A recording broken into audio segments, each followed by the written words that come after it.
Good morning to all of you. शुरुआत करी जाए। कल हम लोग अंतःस्रावी तंत्र के बारे में पढ़ रहे थे। अंतःस्रावी तंत्र हम लोगों ने कंप्लीट कर लिया था। हम थोड़ा सा रिवीजन करा रहे हैं, या आप पहले वीडियो दूसरे वीडियो पे जा करके उसको रिवाइज कर सकते हैं। जैसे अंतःस्रावी तंत्र के अंतर्गत हम लोगों ने पढ़ा 3 प्रकार की ग्रंथियां होती हैं, एक अंतःस्रावी, एक बहिःस्रावी और एक होती है आपकी मिश्रित। इसमें अंतःस्रावी ग्रंथि जो होगी वो स्राव करेगी किसका? हार्मोन का। बहिःस्रावी ग्रंथि स्राव करेगी किसका? तो वो स्राव करेगी एंजाइम का। और मिश्रित ग्रंथि स्राव करती है दोनों का। ये हम लोग पढ़ चुके थे। इसके बाद हम लोगों ने एग्जाम्पल देखा। इसका एग्जाम्पल हम लोगों ने पढ़ा पीयूष ग्रंथि।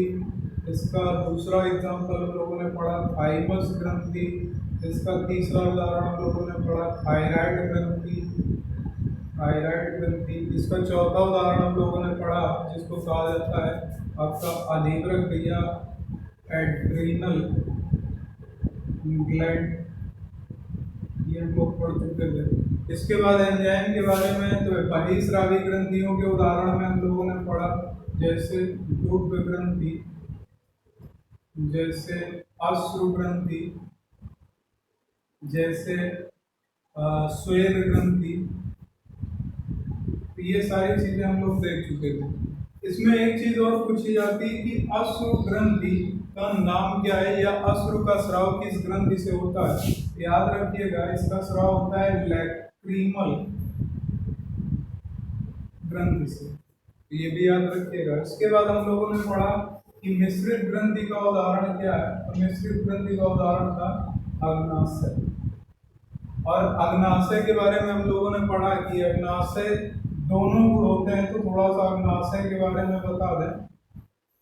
अग्नाशय में ही एक दीपिकाएं पाई जाती हैं जिनको कहा जाता है लैंगरहैंस की दीपिकाएं। लैंगरहैंस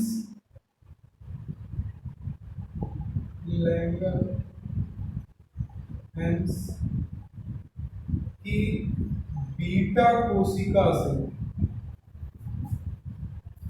लैंगरहैंस की बीटा कोशिका से आपका कौन सा एंजाइम स्रावित होता है? तो लैंगरहैंस की दीपिका से आपका एक हार्मोन स्रावित होता है जिसे कहा जाता है इंसुलिन। ये मोस्ट इंपॉर्टेंट क्वेश्चन है, इसको याद रखिएगा। दूसरा क्वेश्चन कई बार पूछा गया कि इंसुलिन नियंत्रित करता है, तो इंसुलिन नियंत्रित करता है आपकी रक्त शर्करा। बाकी इसके बारे में और डिटेल से हम आगे बात करेंगे जब हम लोग पाचन तंत्र के बाद आगे बढ़ेंगे। तो जब वन लाइनर क्वेश्चन उठाएंगे तब हम इसके अग्नाशय के बारे में और डिटेल से आगे बात करेंगे। तो यहाँ तक आपका ये अंतःस्रावी तंत्र में आपको इतना याद रखना है। आज हम एक नया टॉपिक स्टार्ट कर रहे हैं जिसका नाम है पाचन तंत्र। इसको नोट कर लीजिएगा। इसके बाद हम पाचन तंत्र शुरू करते हैं।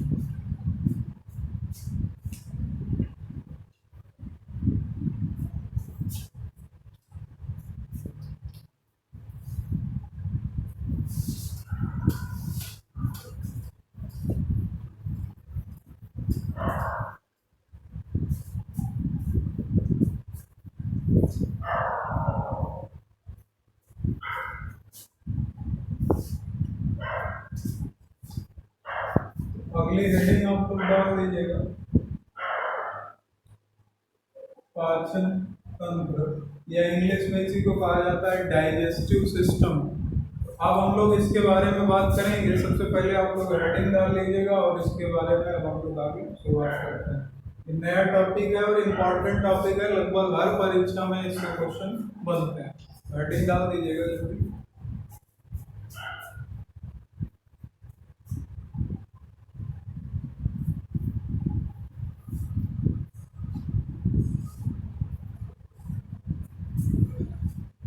चलिए शुरू करते हैं पाचन तंत्र के बारे में।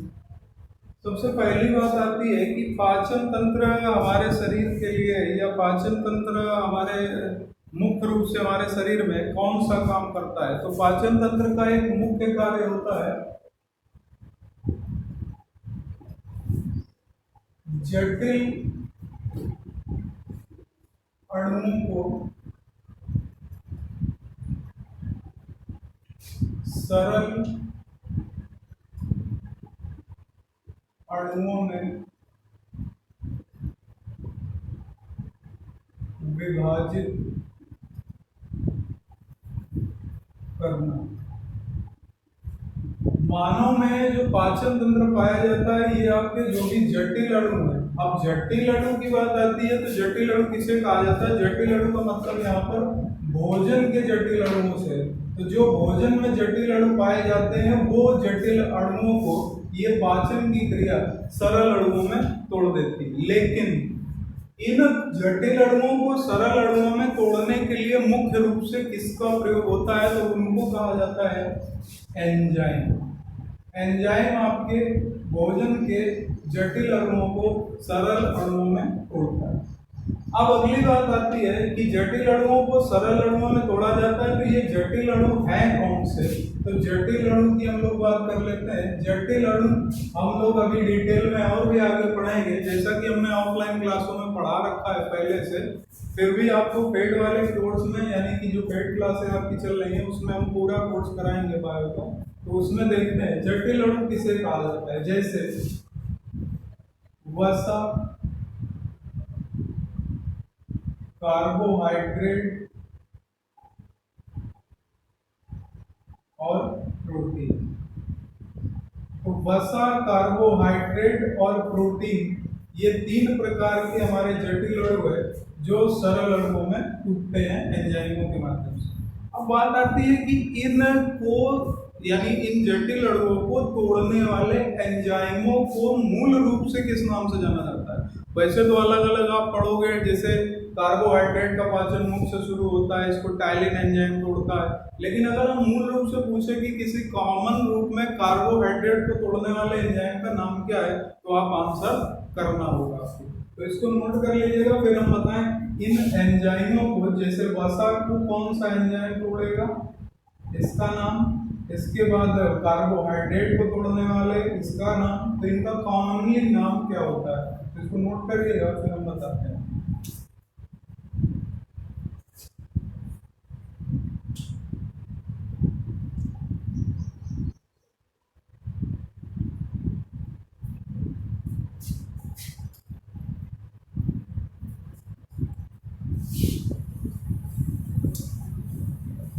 देखिएगा, वसा को कहीं कहीं पर एक नाम और दे दिया जाता है, इसको लिपिड भी बोल देते हैं।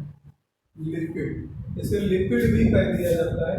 तो वसा या लिपिड को, यानी इसके जो जटिल अणु होंगे इनको सरल अणुओं में तोड़ने वाले एंजाइम को किस नाम से जाना जाता है? तो इसे कहा जाता है लाइपेज। इसके बाद कार्बोहाइड्रेट को तोड़ने वाले एंजाइम को क्या कहा जाएगा? तो इसे कहा जाता है कार्बोहाइड्रेज।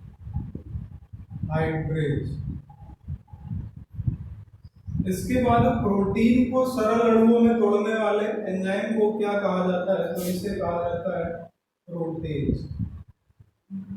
ये आप लोग नोट कर लीजिएगा जल्दी से, फिर हम आगे बढ़ें।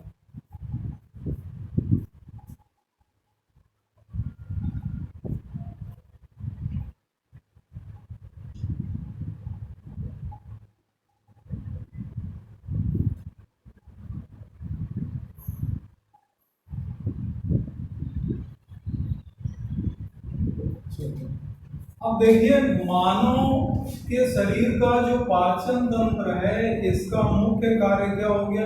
जटिल अणुओं को सरल अणुओं में विभाजित करना, जिससे कि मानव शरीर में अवशोषण की क्रिया पूरी हो पाए। इनको तोड़ने वाले मुख्य रूप से पदार्थ कौन से होंगे? तो जटिल अणु को सरल अणु में तोड़ने वाले पदार्थों को क्या कहा जाएगा? तो इसे कहा जाएगा एंजाइम। इसके बाद अगली बात आती है कि एंजाइम कौन से किसको तोड़ेंगे? तो वसा को तोड़ेगा लाइपेज, कार्बोहाइड्रेट को कार्बोहाइड्रेट और प्रोटीन को प्रोटीन। अगली बात एक आती है कि एंजाइम, कई बार क्वेश्चन पूछा गया, एंजाइम मूलतः क्या होते हैं? एंजाइम मूलतः क्या होते हैं? तो एंजाइम मूलतः प्रोटीन होते हैं। एंजाइम मूलतः प्रोटीन होते हैं। ये लिखते जाइएगा क्वेश्चन, एंजाइम मूलतः प्रोटीन होते हैं।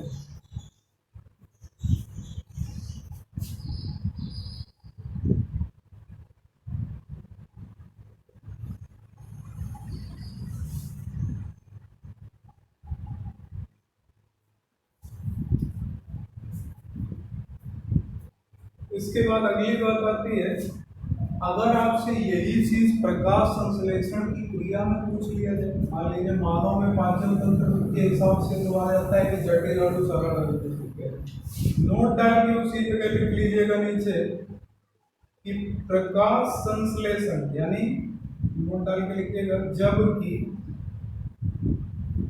प्रकाश संश्लेषण, प्रकाश संश्लेषण यानी फोटोसिंथेसिस, प्रकाश संश्लेषण में सरल अणु जटिल अणु में परिवर्तित होते हैं, सरल अणु जटिल अणु में परिवर्तित होते हैं। ये याद रखिएगा, पाचन तंत्र में जटिल सरल में टूटता है, जबकि प्रकाश संश्लेषण में सरल जटिल में टूटता है, तो इसको भी नोट कर लीजिएगा। इसके बाद एक अगली बात आती है जो आपसे क्वेश्चन पूछा जाता है, जैसे क्वेश्चन ये पूछा जाता है कि यदि किसी मनुष्य द्वारा भोजन ग्रहण किया गया तो भोजन ग्रहण करने पर उसे कुल ग्रहण किए गए भोजन का कितना प्रतिशत ऊर्जा के रूप में प्राप्त होता है। तो कभी भी आपसे ये क्वेश्चन पूछा जाए तो याद रखिएगा, उसी जगह नोट डाल के पॉइंट और लिख लीजिएगा, मानव द्वारा ग्रहण किए गए भोजन का मात्र 10% ही ऊर्जा प्राप्त होती है, जबकि शेष 90% मल परित्याग में चला जाता है। इसको भी नोट कर लीजिएगा, फिर हम इसको रफ कर दें।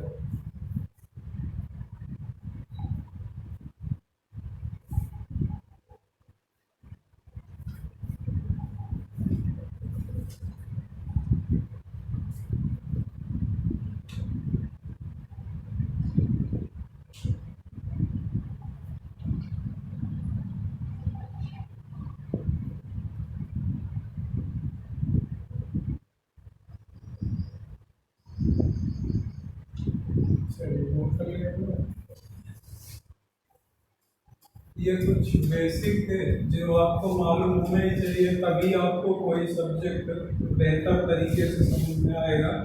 क्योंकि हम लोग ज़्यादातर करते क्या है कि सीधे सब्जेक्ट का वन लाइनर या सब्जेक्ट का क्वेश्चन लगाना शुरू कर देते हैं, लेकिन वो चीज़ें छूट जाती है, जिससे क्वेश्चन कुछ दिन में भूलने लगता है।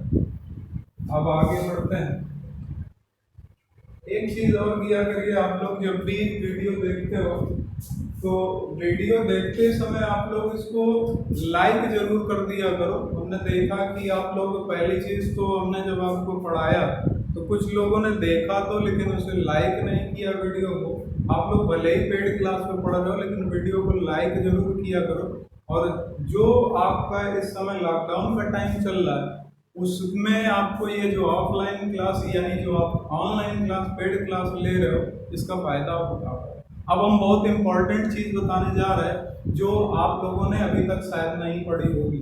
चलिए आगे शुरू करते हैं। पाचन तंत्र के मुख्य रूप से दो भाग होते हैं। बहुत आराम से चलेंगे, आराम से नोट करते जाइएगा। पाचन तंत्र के मुख्य रूप से दो भाग होते हैं। पहला भाग आता है इसका, जिसे कहा जाता है आहार नाल, यानी आहार नाल के अंतर्गत एक प्रक्रिया आती है दूसरा पाचक ग्रंथियां, ये इसका दूसरा पार्ट होता है, तो इसको भी नोट कर लीजिएगा। इसको इंग्लिश में कहा जाता है बक्कल कैविटी, सॉरी, इसको बोलते हैं आर्नल को एलिमेंट्री कैनाल, एलिमेंट्री कैनाल।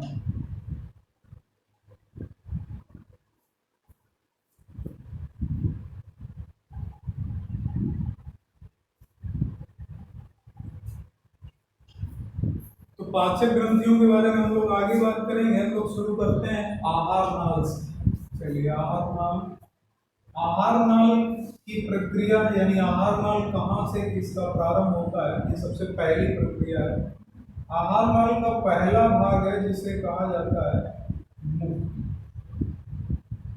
जिसे हम लोग मुख, गुहा, या इसी को हम लोग बक्कल कैविटी के नाम से भी जानते हैं। तो इसको नोट करते जाइएगा, मुख गुहा पहला, जिसे हम लोग बक्कल कैविटी के नाम से जानते हैं। इसके बाद भोजन मुख गुहा में सबसे पहले आता है।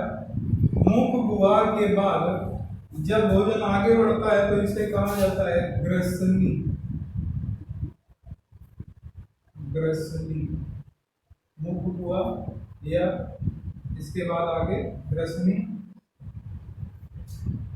इंग्लिश में अगर लिखना चाहते हैं आप लोग तो लिख लीजिएगा, इसे इसोफेगस कहा जाता है, ग्रसनी, इसे इसोफेगस कहा जाता है। इसके बाद अगला भाग आता है जिसे कहा जाता है, इसके बाद भोजन आएगा आमाशय। आमाशय को इंग्लिश में स्टमक कहा जाता है। तो सबसे ये आहार नाल के पार्ट में सबसे पहला मुख हुआ। एक क्वेश्चन पूछा जाता है, भोजन सबसे पहले कहाँ आता है, मुख में, इसको बोलते हैं मुख हुआ यानी बक्कल कैविटी। इसके बाद भोजन आएगा ग्रसनी में, इसके बाद भोजन आएगा आमाशय। चलो, इसके बाद भोजन आता है आपका छोटी आंत, छोटी आंत में। इसके बाद भोजन आता है आपका बड़ी आंत में। छोटी आंत को आप सब लोग जानते हैं, इंग्लिश में बोलते हैं स्मॉल इंटेस्टाइन, और इसको बोलते हैं लार्ज इंटेस्टाइन। तो इतना नोट कर लीजिएगा, अभी इसको मैं एक्सप्लेन करने जा रहा हूँ।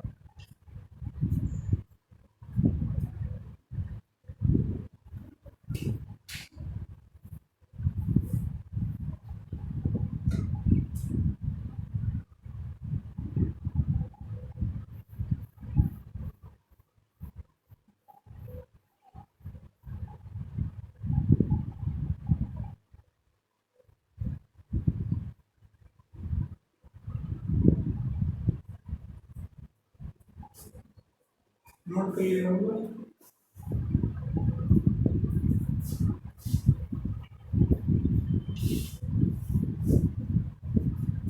तो छोटी आंत, इसके बाद बड़ी आंत, और बड़ी आंत के बाद आपका गुदाद्वार के माध्यम से भोजन जो वेस्टेज है वो बाहर हो जाता है। अब जरा मैं इसको थोड़ा सा अभी फिगर से भी समझा देंगे, जैसे यहाँ पर बना लेते हैं।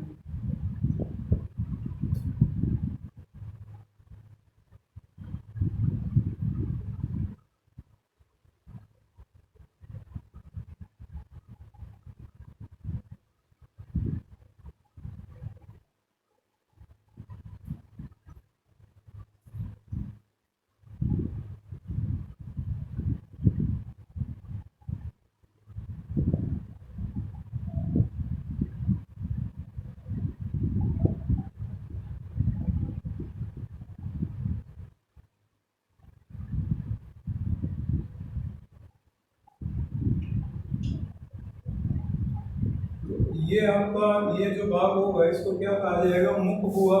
इसको क्या बोला जाएगा, इसको बोला जाता है ग्रसनी, देखिए मुख हुआ, इसके बाद ग्रसनी, इसके बाद ये भाग आता है आपका आमाशय, इसके बाद आगे की प्रक्रिया होती है। यहाँ पर आप लोगों ने देखा होगा इस तरीके से बना होता है,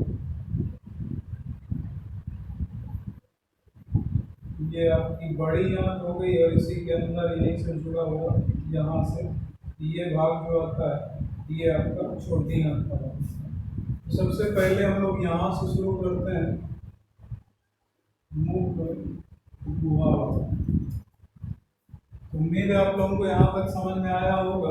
अभी आप लोग परेशान ना होइएगा, अभी जैसे कि आवाज़ की थोड़ी सी दिक्कत आ रही है वो भी आपकी 2-4 दिन में दूर हो जाएगी। हम प्रयास कर रहे हैं क्योंकि जो संसाधन हमारे पास थे हमने उसी में क्लास शुरू कर दी। अभी माइक आ जाएगा तो वो भी दूर हो जाएगा और कुछ समय बाद हम आपको इसी क्लास में आपको प्रोजेक्टर से भी पूरा प्रेजेंटेशन देंगे तो ये चीज़ें आपको और बेहतर समझेंगे। तो यहाँ पर हम लोग आ गए थे, अब इसको जरा एक्सप्लेन करते हैं। मुख गुहा, सबसे पहला एक क्वेश्चन पूछा जाता है कि मुख गुहा में भोजन को क्या कहा जाता है। बहुत ध्यान से क्वेश्चन सुनिएगा, ये 1 लाइनर क्वेश्चन है जो कि हम लोगों को बहुत दिक्कत करते हैं। मुख गुहा में भोजन को क्या कहा जाता है। दूसरा एक क्वेश्चन बनता है, आमाशय में भोजन को क्या कहा जाता है। बहुत आराम से चलेंगे, परेशान ना होइएगा, बिल्कुल भी नोट करते जाइएगा। आप लोग दोनों क्वेश्चन अलग अलग नोट कर लीजिएगा। मुख गुहा में भोजन को क्या कहा जाता है और आमाशय में भोजन को क्या कहा जाता है, नोट करिए।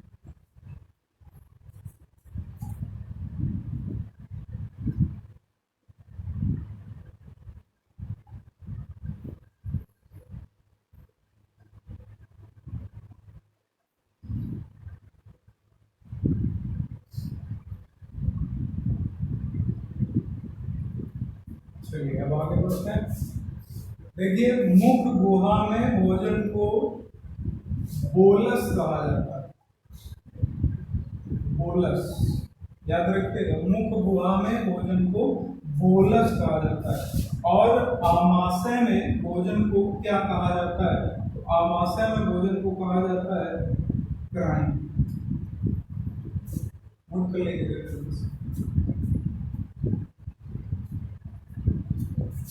सॉरी यहाँ पर काइन कर लीजिएगा, काइन कहा जाता है, काइन।